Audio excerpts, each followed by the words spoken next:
TTD ఉన్నతాధికారులతో board సభ్యుడు నరేష్ కుమార్ భేటీ అయ్యారు. ఘటనకు దారితీసిన పరిస్థితులను వివరించనున్నారు. అప్పటికీ ఉద్యోగ సంఘ నేతలు సంతృప్తి చెందకపోతే పాలక మండలి సభ్యుడు నరేష్ క్షమాపణ చెప్పే అవకాశం ఉంది.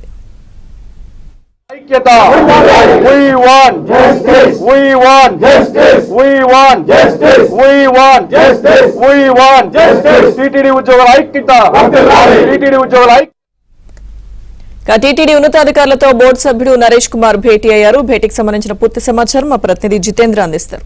జితేంద్ర, లక్ష్మీదుర్గ టీటీడీ ఉద్యోగులు పాలక మండలి సభ్యుడు నరేష్ కుమార్ మధ్య ఏర్పడిన వివాదాన్ని సమసిపోయే విధంగా టీటీడీ ఉన్నతాధికారులు చొరవ చూపుతున్నారు. కాసేపటి క్రితమే అన్నమయ్య భవన్లో టీటీడీ ఉన్నతాధికారులు ఉద్యోగ సంఘ నాయకులతో కూడా భేటీ అయ్యారు.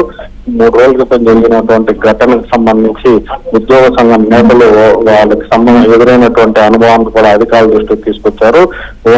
పాలక మండలి సభ్యుడు నరేష్ బాలాజీ సింగ్ తో అనుచితంగా ప్రవర్తించడం, అలాగే బూతుల వర్షం కురిపించడంపై కూడా వాళ్ళు ఉన్నతాధికారుల దృష్టికి కూడా తీసుకున్నటువంటి పరిస్థితుంది. అటు తర్వాత కాసేపటికి సమావేశ మందిరంలోకి టీటీడీ పాలక మండలి సభ్యుడు నరేష్ కుమార్ కూడా వెళ్ళినటువంటి పరిస్థితుంది.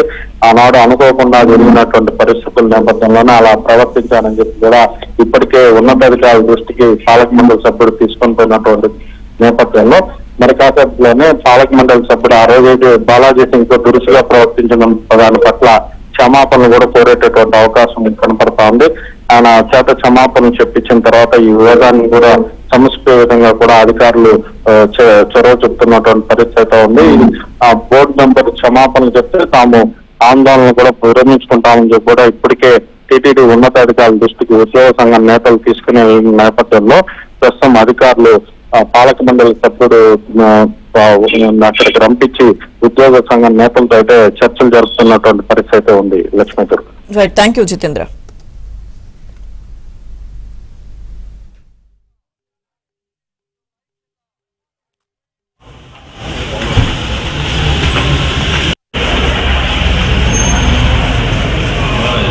Satu lagi.